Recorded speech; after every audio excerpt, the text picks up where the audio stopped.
مفاجأة المفاجآت، قنبلة المفاجآت، كل بطولاتهم حرام. وفتش عن الحكام. الزمالك في تاريخه الطويل ده خد من الأهلي كاس السوبر الإفريقي مرتين، مرة سنة 94 في جنوب إفريقيا بالحكم المرتشي الجنوب إفريقي بطرس ماتابيلا. بعدها بسنة، بعد الماتش بسنة، الحكم اتشطب ودخل السجن وقعد في السجن 10-15 سنة. السنة اللي فاتت زي اليومين دول الزمالك خد كاس السوبر الإفريقي من الأهلي في السعودية بالحكم الليبي معتز الشلماني. يوميها الحكم ما حسبش بينالتي لأكرم توفيق، الفيديو جابه وفرجوا على البينالتي، رجع حسبها.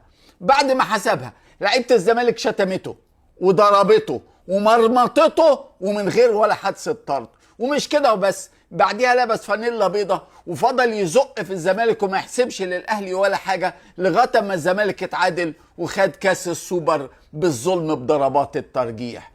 امبارح الاتحاد الدولي لكرة القدم الفيفا أوقف الحكم الليبي معتز الشلماني سنة ودون أي نشاط رياضي على الإطلاق.